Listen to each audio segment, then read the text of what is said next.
By the way, if you guys didn't know this, Isaac's pretty young actually. You're 25, right? Isaac, 25. 25. 25 going on 26. Going on 26. Born in 1977. Single, by the way. Single. Yeah, and ready to Oh. mingle. And he's Your little ready to dating mingle. profile right now. And he's Okay. ready to Shit, I mingle. didn't know this is going to turn into like Bliss Seekers Tinder. All right. Tell me your interests and your hobbies. What do you like to do? Tell us, I like to Isaac. podcast. I like to content create. I like Oh, to, cook and do exercise and hang out with lovely ladies. Oh. Now, ladies, if you guys are listening to this, so Isaac, what's your type? Do you have a type? Oh, shit.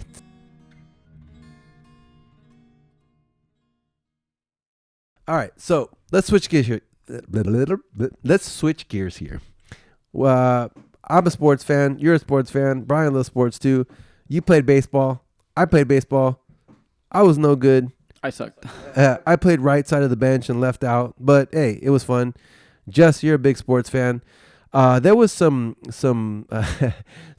comments recently. Everybody knows, if you like baseball, you know who Shohei Ohtani is. He is like the modern day Babe Ruth, by the way. Never has a player in history since Babe Ruth dominated as a pitcher and as a hitter. And not just a hitter, a home run hitter, by the way. So Shohei, the Japanese superstar, Stephen A. Smith, another polarizing Yep. TV personality. Well, you talk about it, Jess. What happened? Basically, Stephen A. Smith said that it wouldn't be a good look for the MLB to have a superstar that didn't speak English, or that needed a translator to speak to the public. Yeah. So that obviously caused some uproar. It caused, regardless of whether, and by the way, Stephen A., if you know who he is, he's kind of famous for those outlandish, loud, kind of brash comments. But anyway, so he said basically what Jessica said, that it's not a good look for baseball because he needs a translator, which I think is kind of ridiculous because if you know baseball, it's a worldwide sport now. There's so many people from different countries that either can't speak English or broken English. But guess what? This is not English. This is baseball, right? Shohei mashes the ball. He's a great pitcher. So Shohei is killing it right now. Steven says these comments. He finally was forced to apologize.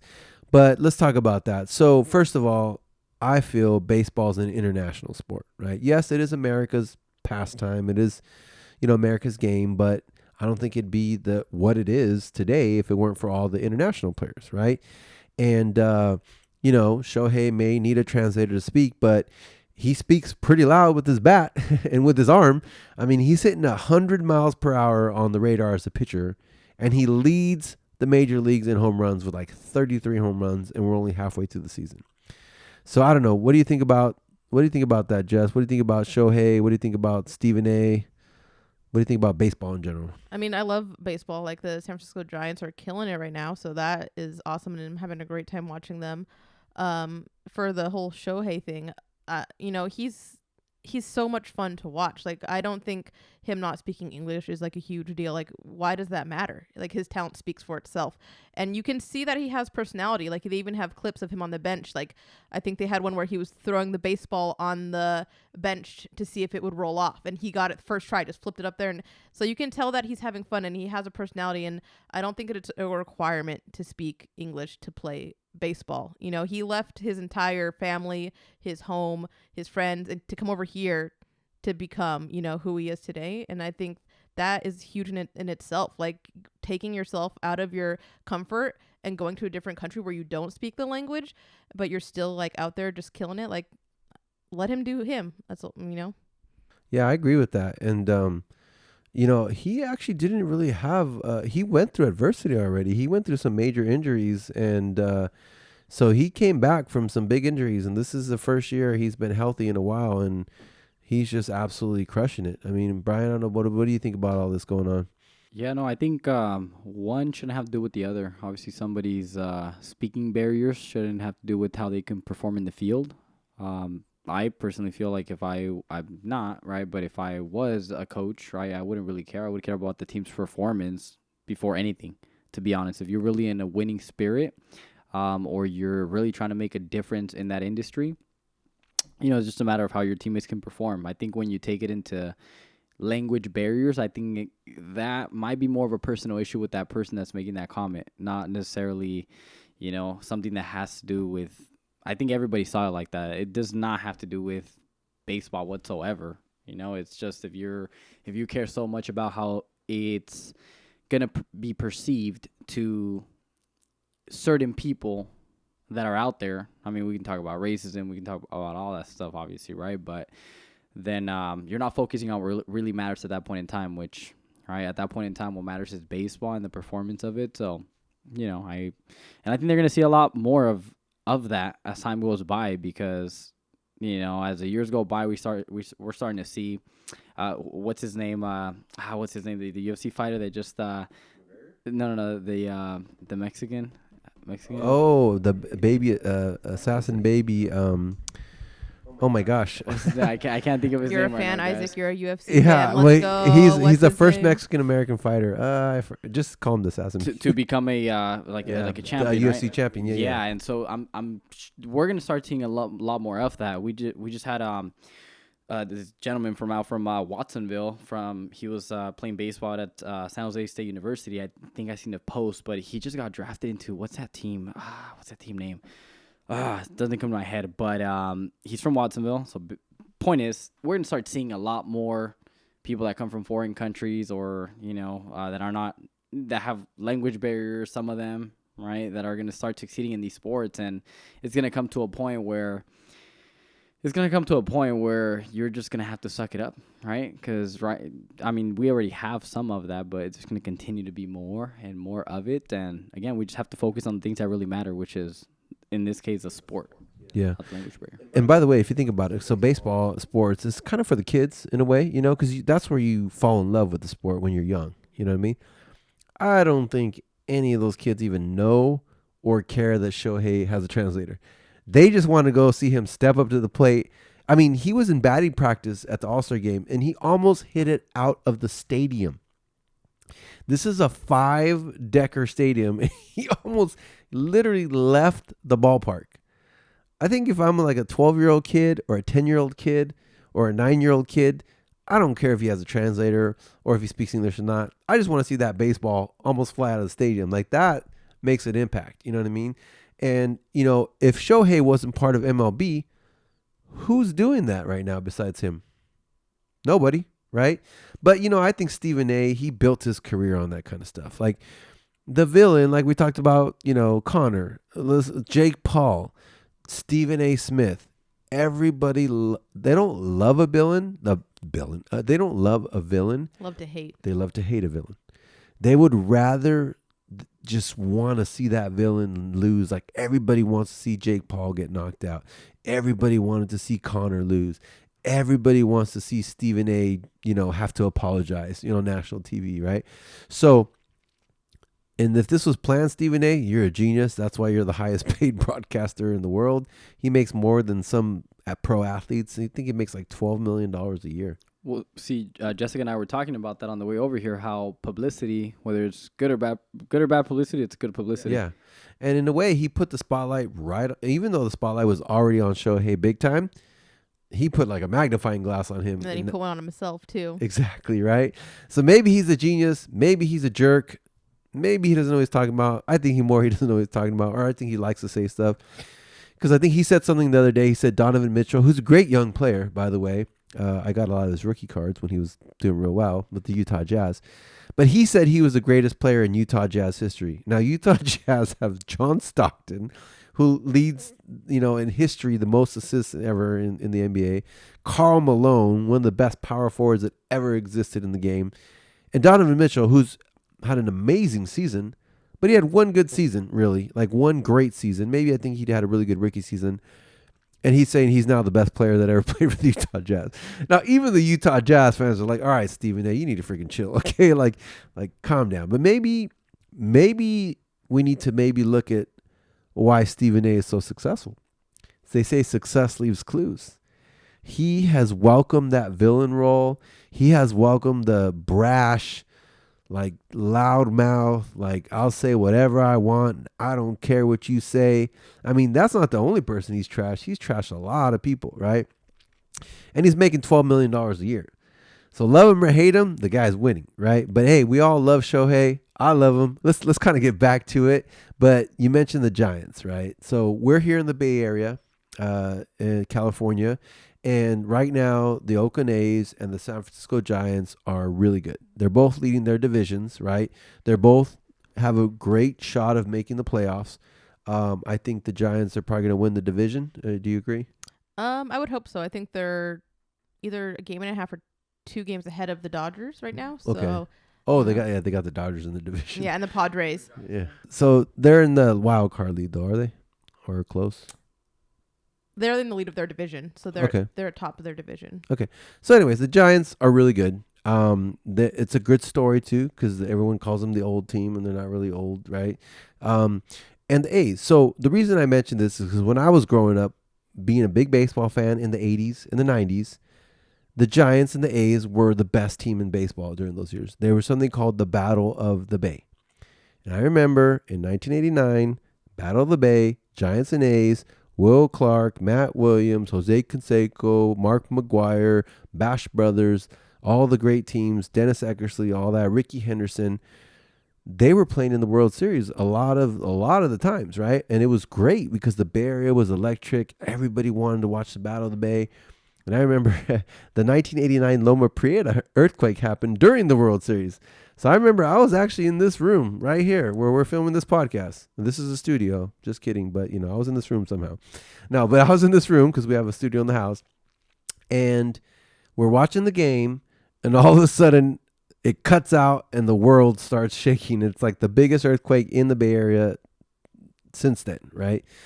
But it looks like the A's and the Giants have a very good shot of making the World Series again this year. And I think that would be exciting for the Bay Area. I think it'd be exciting for baseball, because the Giants, they're a bigger market team, but the A's, they're still not the biggest market team. They're not like the Yankees and all these teams with lots of money. And that's the thing that separates baseball from like the NBA and the NFL. There's no salary cap. So if you know what that means the teams with the most money get the best players. So there's the competition is just, if you're like the Oakland A's that are tiny. So put it this way. The entire payroll of the Oakland A's, one player on the Yankees makes more than the entire Oakland A's team. That's how small market they are, right? It used to be Alex Rodriguez made more than the Oakland A's, but he's now just dating and breaking up with J-Lo and all that kind of stuff, right? But but so yeah, like one player in baseball can make more than an entire team. So it kind of makes it hard for the organization to build a winner when some other team can just buy all the best players. You know what I mean? But it's still kind of cool because it's not always been the richest team that wins. That's why everybody loves to see the Yankees lose, unless you're a Yankees fan, because they're like, they're like the Death Star. They're like the evil empire that has all the money and gets all the good players, and so they should be winning every year, But then you got a little tiny small market team like the Oakland A's that they have these like no-name players, and they're always drafting good players and having to get rid of them because they can't afford them when they become good. So now they're winning again, and it's exciting. All right, so Brian, what do you think about this whole Bay Area success from the A's and the Giants? I think I'm excited for it, man. I think anytime I went to the Bay Area to watch a baseball game, it's always been exciting, man. It's the whole environment behind that, just being able to enjoy your time with your friends and family, the tailgating right before the games and stuff. So I'm excited about that, coming back in full force now that COVID's not as dangerous as it used to be. But yeah, growing up, I got a chance to play in the east side of Salinas Ace team, right? The Little League Ace team. The Ace team. That's why I like this one. Like, what's up, A? That team. There you go. But just kidding. Showing your age there. Dad jokes. Just kidding. Dad not really. jokes. Oh, I'm the king of dad jokes. If you guys know my dad, get to know him, right? You'll know why. By the way, if you guys didn't know this, I pretty young, actually. You're 25, right? I said 25. 25. 25 going on 26. Going on 26. Born in 1977. Single, by the way. Single. Yeah, and ready to Oh. mingle. Hey. And he's Little ready to dating mingle. profile right now. And he's Okay. ready to Shit, I mingle. didn't know this is going to turn into like Bliss Seekers Tinder. All right, tell me your interests and your hobbies. What do you like to do? Tell us I like to something. podcast. I like to content create. I like Oh, to, cook and do exercise and hang out with lovely ladies. Oh, Now, ladies, if you guys are listening to this, so Isaac, what's your type? Do you have a type? Oh, shit. also, if you're listening to this, Isaac is a vegan, Yes. and I am not a vegan. Yeah. And he made us some quesadillas, and they were delicious. So there's They're a bomb. point for you guys. Thank you for that, Jess. I thought you were going to rip me a new one. All of a sudden, I lost half the crowd. Like, vegan. That was funny, though, by the way. In sidetrack, we're talking about baseball, but now we're talking about my dating profile. I'm vegan. But because I never had a problem meeting women at all, ever in my life. That was kind of like my sport. That was what I was good at. Okay. No, it's I'm It's a serious. hair. It's a hair. If you're It's a bad at pomade. baseball, that's a good trade-off, right? But so when I went vegan for the first time in my life, I had trouble because the minute I would say, I would like literally get ghosted, and I didn't even know what ghosted was, but it was like all of a sudden it was uncomfortable because I'm like, I'm vegan. They're like, what? And I'm like, what do you mean what? It's like I didn't know that your diet makes such a big difference, but I understand now because eating is such a important shared community type thing that. It's not like I won't date somebody if they're not vegan. I mean, most of the women I meet obviously are not vegan, but they're open to the plant-based diet. And I'm glad that you guys were able to try it because, as you know, if you know how to cook vegan, you can't really tell. You can't really tell the difference, right? No. But, No but, one. No, it was good. Yeah. but I got a question for you, Isaac. So I dated a vegan before. Wait, hold on. My type. Oh, your type. There you Oh, go. here we Yeah, go. yeah, Here yeah. we let's- go. I like curvy women and small waist hip ratio. Slim I thick. like slim thick. Yeah. But slim thick is like, so they're tiny up top, but they're big on the bottom. Not big, but like they got Big you know, hearts. Voluptuous. Sir mix a lot. Yeah, they're voluptuous, right? I don't mind a little extra thick as long as it's in the right places. But that's physical, Mental, I have a freaking scroll of what I want mentally, right? But, good, because in the end, looks and body won't raise your kids. And I'm kind of getting to the point that I'm wanting to have a family the next 3 to 5 years. So, I'm looking for the total package. If I can find the total package, it's great. But it's time to kind of mature a little bit and say, okay, if the total package is batshit crazy, which mostly the girls and the women that I meet that are physically like what I want are kind of batshit crazy. I don't want batshit crazy raising my kids. You know what I mean? So, but anyways, what I like is kind of exotic, maybe darker skin, full lips, long hair, curvaceous in the bottom, and small waist, stuff like that. So if you're out there and you're watching this and you don't mind that I'm plant-based, I'll cook you some bomb-ass food. You can shoot me a DM at future GM or the Bliss Seekers. Send us a message. But anyways, Just DM him the word vegan, and he'll know. leave it in the comments below, and Oh, I'll God. know. But anyways, Brian, you were talking about you dated a vegan. No, so I was gonna say I dated a vegan, and this was gonna lead me to a question that I was gonna have for you because, for whatever reason, we would go out together, and she wouldn't mind me eating whatever. Tell me why. I knew she was vegan, and you know where our first date was? I took her to Wingstop. Oh my God. And you knew she was vegan. Here's some celery and carrot celery and sticks. carrots. Yeah, That's like the worst place to take a vegan. all she got was fries. All she got was fries. yeah. No. And by the way, I give her points wherever she's at. If She must have really liked you. I'll say that right now. Because if she toughed it out and ate just fries, she really liked you. I'll say that. Right, and so point is, so we went on a date one time, and man, I was going ham on these burgers, right? Like they were not vegan, they were just regular burgers, right? I was going ham on these burgers, and she, when you're eating burgers, it gets sloppy in your mouth, right? And so she didn't want to give me a kiss, right? And so I got a question for you. Let's just say you're on a date with somebody, and she's not a vegan, so she's eating a burger or something, and then, I don't know, let's just say you're about to go in for the kiss, and for whatever reason you happen to see a little piece of meat right there, Some grease or a something. little piece of meat, some grease, what's gonna happen next? What okay. are you gonna do? So the meat, that's easy. You just kind of take your little finger and gently kind of go like this on her lips, and she'd be like, "Ooh," you know what I mean? But if it's like grease or something, whatever. I'll take them for the team. You know what I mean? Wow. Unless she smells like, I mean, I don't care if there's like animal products. It's not gonna kill me as long as the breath smells good. But if the breath is kicking or something, then that's the issue. Because smell is a big thing. I don't know about you guys, but for me, when I'm getting intimate or just like, and the kiss is everything, by the way. If that ain't right, nothing else is gonna be right. You know what I mean? That could make or break the whole thing because that's the first type of connection, right? But if there's a piece of meat, that's easy. Just kind of like, you know, like do that little smooth thing. And then So romantic. I will tell you one thing.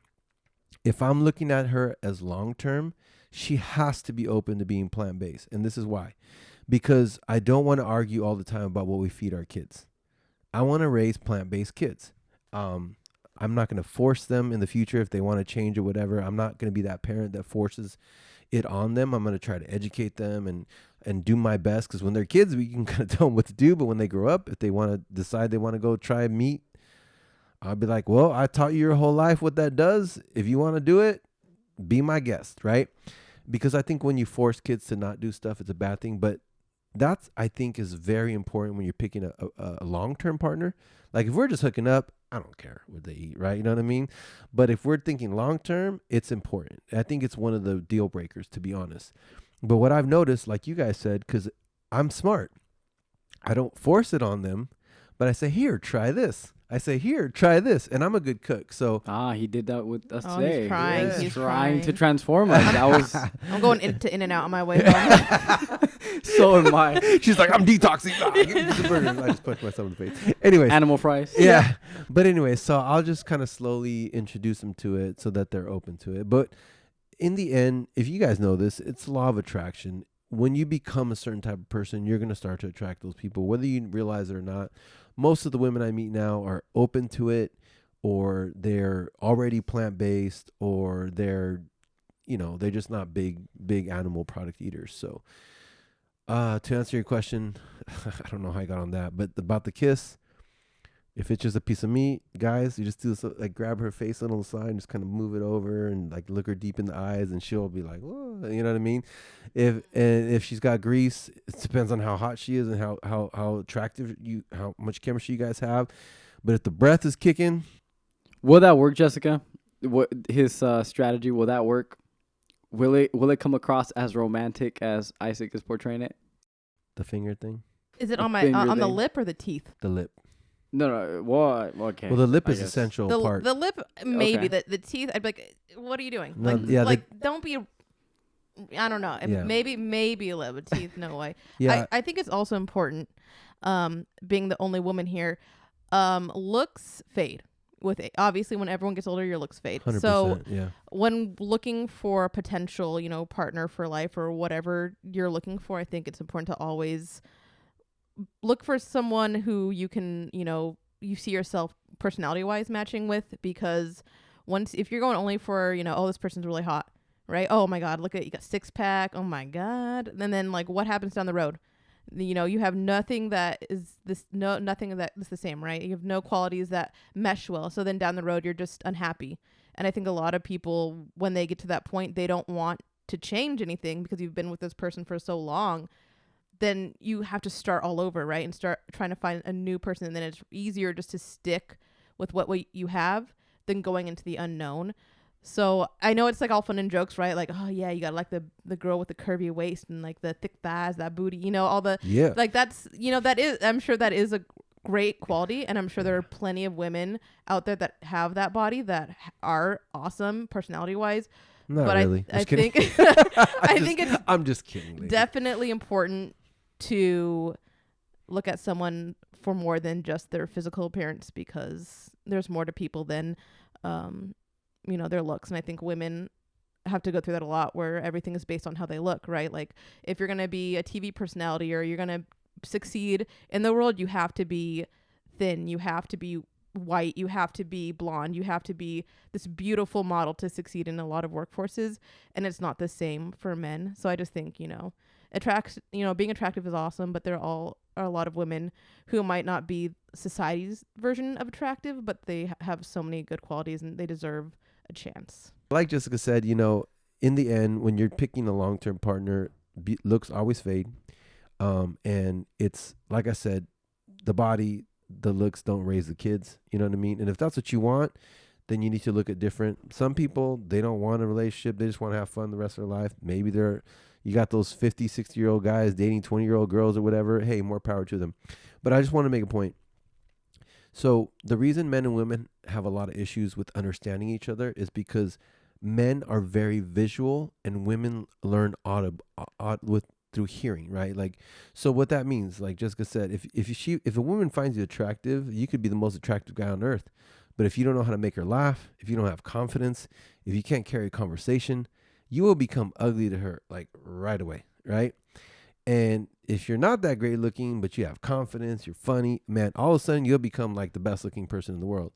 And that's 80% of women. 20% and 20% are on the other side. There's differences, right? I'm not going to lump everybody in one thing, right? And then men are very visual. So what that means is what I'm saying is that, looks do matter to us because that's how we learn. It doesn't mean that that's how we're going to have a long-lasting relationship with somebody. But if somebody learns visually, it's so important what they see always. And maybe it's not fair to women, you know what I mean? Because women, I mean, not only that, like I feel for you guys, because just to look cute, you got to wear shoes that don't fit. You got to wear clothes that maybe not comfortable. You got to, whatever. The women that spend all this money on their looks, they're spending thousands, just to look a certain way. And what I found, because I've dated a lot of really attractive women, they're probably the most insecure in the world, to be honest, because they have this standard. Like, you think they have it easy. They probably have it hard because they can't even go out the house without everything being perfect. Like, imagine, like, you can't even walk outside without one hair off or whatever, because their standard is so high. And a lot of them are more insecure than the women that are not that, attractive, so to speak, whatever you're attractive with. But what I love also too, in this day and age, thanks to the internet and stuff, there's people that like all different types of women and men. Like, there's fetishes and there's all this crazy stuff. Like you mentioned, BBW, right? No, there's a big group of men that like large women, and that's okay. There's a group of men that like skinny women. There's a group of men that like this and that or whatever. So anyways, I'm just ranting, but my point is, Jessica's absolutely right. If you're looking for something long-term, looks always fade, no matter what. I mean, just look at the most beautiful supermodels and then look at them and they're older. They're still probably attractive, but they don't look like how they looked like before, right? You want a substance, right? You want something that's going to raise your kids. But just understand this, and I'll leave it at that.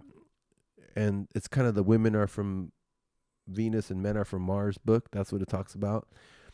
If you understand how people think and how they learn, you can understand them better. Men, 80% of them are visual. What does that mean?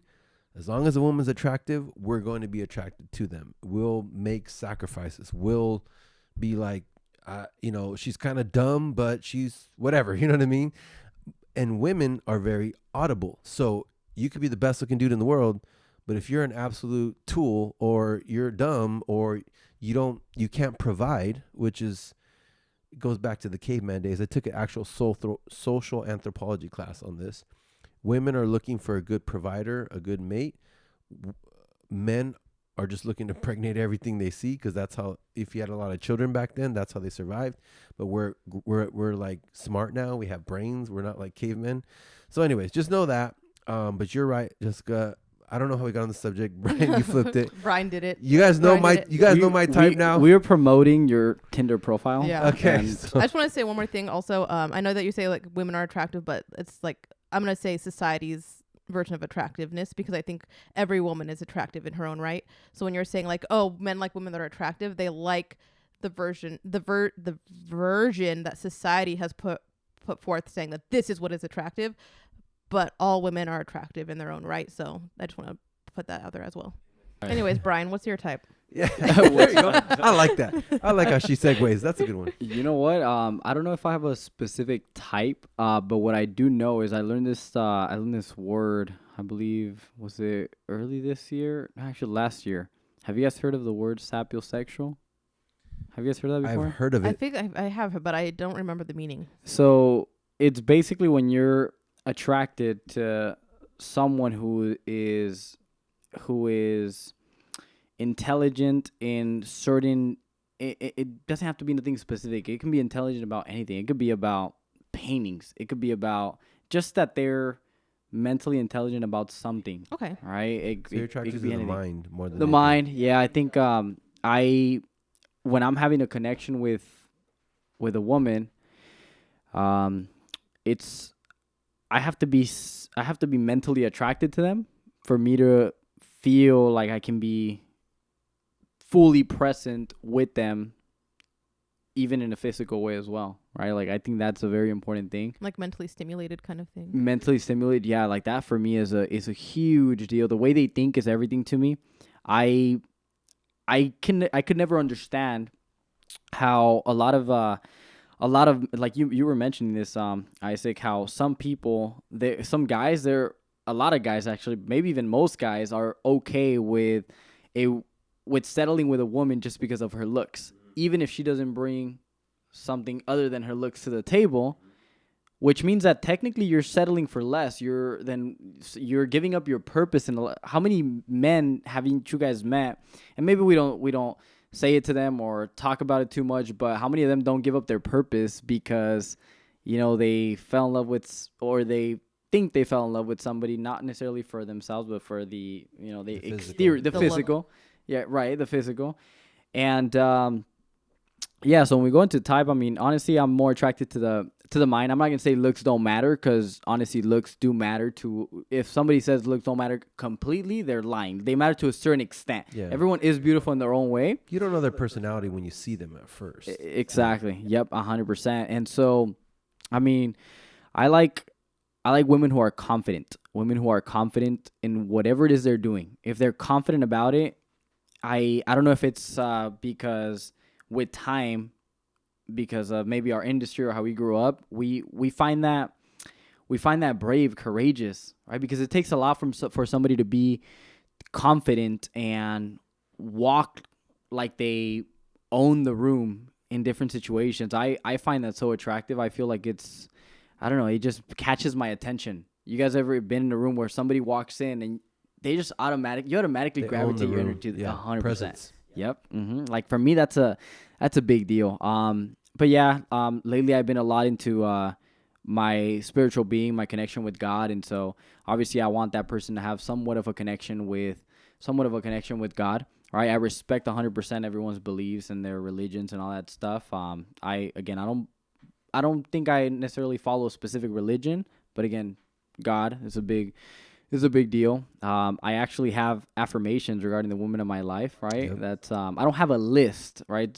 Don't get that confused. Affirmations for the standards of a woman you want and a list, but I do have affirmations of, somebody confident, somebody, who embraces her own individuality. There you go. I think that's how confidence comes about, embracing your own individuality. If somebody can do that, that catches my attention. I'm like, nice. Yeah. And that, I'm glad you said that, because you just proved what I said. There's 80% of men that think one way, but then there's 20% that think a little different. And that's okay. You know what I mean? And by the way, I also think, because you've experienced a way different life than most people for your age, like, how old are you right now? 21 and single. 21 and single. By the way, ladies, all those strong, confident women with presence that walk in a room and own it, here's your man right here. Like and subscribe. Comment down below. Comment down. There you go, right? Yes. Comment down below, Brian. You just proved that. And by the way, I think it also has to do with your life too, because I saw a meme the other day. It says, like, even when you get to a certain point of maturity, like even just to get aroused, there has to be some type of connection. You know what I mean? Like when you're young, you're young, so that's kind of weird. But when you're young mentally, let's just say, because when I was 21, I was not thinking like you, right? I was doing a lot. I mean, I was working for the Oakland Raiders when I was 18, and I was always a high achiever, but my relationship part of my life was more physical than anything, more just, I just want to have fun, right?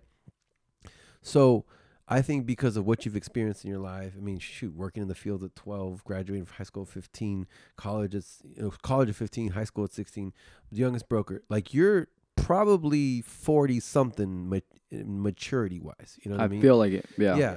So someone my age should probably be thinking more like Brian, right? Yeah, not most men. You're like, well, like 1 in a million. I don't think most men mature till they're like your age. But I think you're not there yet. Yeah, I'm getting there. Don't Almost. worry, I'll get there. At least in my relationships, and I'll be honest, I'll admit it. You know what I mean? I'm 43, divorced, no kids. No kids because my mom would kill me if I had a baby mama, and my mom watches this all the time. So, Mom, your training worked. I don't have a baby mama thanks to you because I'm scared, to be honest, right? And I had good parents, so why would I put a kid through that? I mean, I know that they can succeed that way, but they say the family unit's the most successful for a child, right? Anyway, so, but I'll admit, like my relationships, that's one part of my life that, has been a challenge. It's been, maybe it's a maturity thing. Maybe it's because of what I've been through. You know what I mean? Maybe I need to let go of some things. I don't know what it is, but Brian, you're like light years ahead of where most men are in your age. And I feel like if you just continue on that, you will find that person that, like Jessica said, that it's going to be a lifelong partner. You know what I mean? Because, most men are just following the instinct, the caveman, so to speak, instinct, and maybe they have no idea. It's just kind of like a thing that triggers in their brain. It's chemicals, you know what I mean? It's chemicals. Right. And there's a reason waist-hip ratio is important because it means fertile. So in our brain, when we see that, and it doesn't mean it has to be a tiny waist, it just has to be the ratio. Because Twiggy and Marilyn Monroe had the same waist-hip ratio, but Twiggy was like less than 100 pounds and Marilyn Monroe was a full-figured woman, right? So that tells us, our brains, like whether we realize it or not, it's like, ooh, fertile, ooh, kids, ooh, you know what I mean? Right. But we're not, right?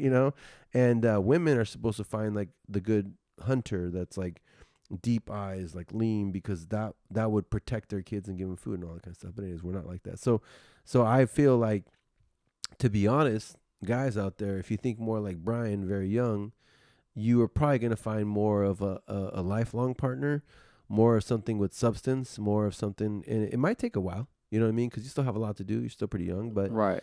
But it doesn't mean that if you don't think like that, you can't. It just means that there's different paths in life. But yeah, I think that was cool because you kind of really proved the point. There's two men here, different ages, but one thinks very differently than the other about what they're looking for in a partner. And when I'm not going to say one's right and one's wrong, it's just the way it works. You know what I mean? Right. But if you're looking for something long term, something with more substance, I think you're a little bit more along the lines of being able to find that than someone who's looking for purely physical. 100%. Yeah, and I think it has a lot to do with like valuing yourself and your time. I think more than anything, I think somebody with a purpose at the end of the day won't just want to spend their time with just anybody. And I'm the kind of person where I think about it. I think about, man, if I'm going to go on a date, and let's just say it's going to be a 2-hour date, 3-hour date, I like to balance the odds. I'm like, okay, if I go on this date, right, how much is this person going to pour into me compared to if I were to just stay home, work in my business, work on my purpose? What am I going to find more valuable, that or this? And if the other one doesn't override, right, the other one, then I'm probably going to, stick around and focus on what's my purpose, focus on my, something that is more productive, etc. I've turned down several dates just because I know that it's probably not going to mentally arouse me. And if it's not going to mentally arouse me, then I'm kind of just wasting my time, wasting my money, right? And, wasting money, yes. Time is money. Time is money, yeah, 100%. I heard a great quote. It says, if you chase women, you'll lose money. If you chase money, you'll never lose women. You'll try. There you go. That was, yeah, and it's very true. I mean, I think what attracts women to you, especially women who are on a mission, what attracts women to you is going to be when they see a man on their purpose, yep, on their grind, 100%, pursuing something. Yep. When you start, I think I actually just posted a post, I think it was today, regarding you chasing your, if you chase your purpose, you're going to attract that queen. But if you're constantly chasing the queen or the queens, right, then you're going to shy away from your purpose, which is not going to attract that person to you, right? Yeah, so I mean, I think you got to focus on your purpose. If we go into, not to get too crazy with that, but like when God created Adam, he created Adam, then he gave him a purpose, and then he sent Eve, basically, right? And together they did something, right? So I think we need to, I don't know, anyone on a purpose needs to prioritize that, because we can easily get distracted, but if we prioritize our purpose, your options will be, honestly, they'll be unlimited, to be honest. And by the way, I'm not here to say that I'm just about the physical. It kind of sounds that way, because I think I was married and my ex-wife had both. So I found someone that was beautiful on the inside and the outside. So I think that screwed me up, because, and here's a funny story, by the way. So we were together, married, fell in love, connected on a spiritual level. Like, I made love for the first time in my life. It's different than just having sex. Like, oh yeah, it felt like you melted into each other, and this is truth, right? But so we ended up getting divorced. We were very young. It was kind of something that affected me a lot. But when I was taking her to the airport, and she's going back to she's from Sweden, by the way. She's a former Miss Stockholm, all this kind of stuff, right? When and by the way, I didn't even like blondes. It was just, she was an amazing human. You know what I mean? Like, I don't know if you've met somebody that's just like an amazing human. You're just like, wow, like, how are you so amazing? You know what I mean? Just want them in your life. Yeah. Anyway, so when I was leaving her, because I was freaking caught up in my little dumb 26-year-old mind, right? And I'm dropping her off at the airport, and she's leaving. She stops, and she turns around, and she says, "Isaac, promise me one thing." And I was like, okay, I'm just breaking her heart. I'm leaving her. I'm divorcing her. And I'm sending her back to her country. And she's like, "Promise me one thing." And I was like, "What?" She's like, "Promise me you'll never settle." And I was like, okay. And I kid you not, I think she put a spell on me. Like, I am so picky. Like, I am like my standard is like way up here. And I don't know if I need to, I don't want to say lower the standard, but I don't know if she put a spell on me, or if I've already experienced that true love, that connection, that beautiful person on the inside and out, that I'm like, I am not going to settle until I find that again. That maybe that's why, you know what I mean? Because there is people out there that are beautiful on the inside and out. And there is a true love, like a connection where you feel like you're literally fused together. You know what I mean? And that relationship, even though I was the one that initiated the divorce, like, it put both of us through a lot. Like, she even told me, I went back to see her, she had to go through like counseling, and I feel like I had this hole in my heart for like 12 years that I put there that I didn't even know how to fix. You know what I mean? So anyways, I'm just trying to say that it's not just about the physical for me. I feel like I'm looking for that unicorn, so to speak, where it's like beautiful on the inside now, because I've seen it, I've had it, I felt it, it is real. And maybe that's why I'm so do you think at that point in time you just weren't ready to handle that type of a package? So here's the thing. If you fall in love and you find the perfect person, it takes work still. Doesn't matter how perfect you guys got together. Doesn't matter how beautiful she is. There's going to come a time where work starts. Like, you're going to have to get the shovel and you're going to start to dig. And I didn't know that. I wasn't ready for that. I thought it was like the movies, because I think the movies screw us up, to be honest. Definitely.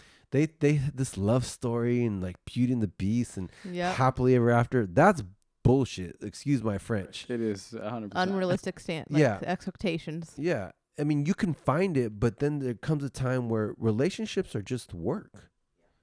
It's work. I think marriage is just to raise kids, to be honest.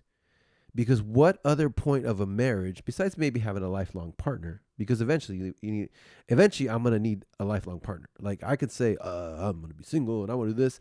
But then there comes a time where the looks go away and you're like, I need someone to wipe my butt or do whatever, you know what I mean? Or just be with me to hang out and go hang out at the park and go to bowling or whatever, you know what I mean?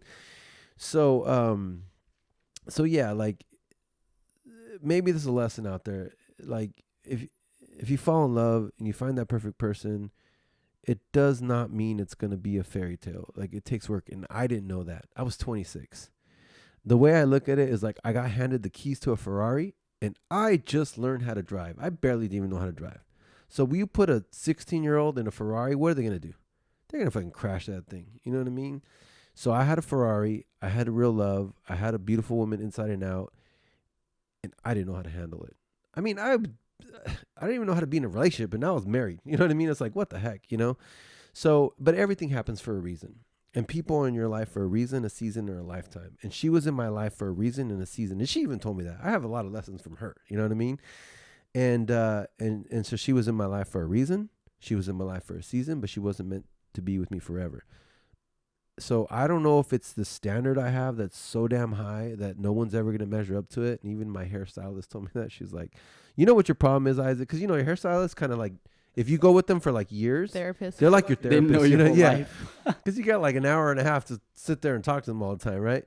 So anyway, she said, you know what your problem is? You're looking for the perfect person, and the perfect woman doesn't exist. And I was like, why is my hairstylist telling me this? You know what I mean? So anyways, I don't know if it's that, but that is a big part of it. But just so you guys know out there in YouTube land and, you know, podcast land, you know, if you're blessed enough to find that person that you connect with, like Jessica said, and, you know, you could see yourselves long term, there's going to be a point, maybe it's a year, maybe it's 2, maybe it's 7. They call it the 7-year itch or whatever. But there's going to be a point where now it's work. And it's going to work if both of you guys are committed to making it work. That's it. You know how I know? Not because of me. Don't come to me for marriage advice because I can't tell you. Because of my parents. I see it. They're willing to put the work. It's not easy. They have their moments. But in the end, they're committed to each other. And no matter how hard it is, one of them's gonna do something to make it work. 46 years and going strong. Hopefully they live a long retired life together. But that's what I've seen that actually works. I mean, they were both very attractive when they got together. And I'm not saying they're not attractive now, but they don't look like they did when they were in their 20s. You know what I mean? And they had their kids, and the kids are gone. And then now they're empty nesters, and now they're retired. So it's like a different level every time. Because when they were having kids, they were so busy working, they didn't even have time to deal with issues. But imagine now all the kids are gone, jobs are gone. Now all you have to do is stare at each other 24 hours a day, 7 days a week. If you don't know how to like commit and work on it, then that's going to be a problem. You know what I mean? There's a book that talks about the difference between falling in love and choosing to continue to love somebody, basically, right? Because in the beginning, we all go through that stage of you fall in love with somebody, but afterwards, that falling in love stage kind of like fades away, and that's where you have to choose. Okay, I got to continue to choose to love this person, basically, right? And so, yeah, I think that's basically what more than likely your parents have been doing, choosing to continue to choose each other over time. Yeah, and by the way, like, if you don't have that committed bone in your body, it's so easy to just give up. You know what I mean? Especially nowadays. Like, I mean, for the younger generation, for you guys, like, okay, well, I feel bad for you guys because you guys live in the social media generation. You live in the cancel culture. You live in the everything's about everyone's highlight reel on social media. See, whatever. And I'm not saying you're not going to be able to find love, but from when I grew up, it's way different. And I know because I'm still trying to find that. You're stuck with us now. Yeah, I'm stuck. I'm a Generation X, but I'm trying to find that partner in your guys' generation, which makes it even more crazy because so maybe this is a lesson for all you out there. Be like Brian, mature, young, because you don't want to have to figure it out 2 generations later when you don't even know what's going on. You know what I mean? It's just different, I would say. I think what might work for you, Isaac, I think a 21-year-old is giving me advice. That's hilarious. Therapy. I think what might work for you, Isaac, is potentially going to be a blind date. So tell us what you guys think, guys.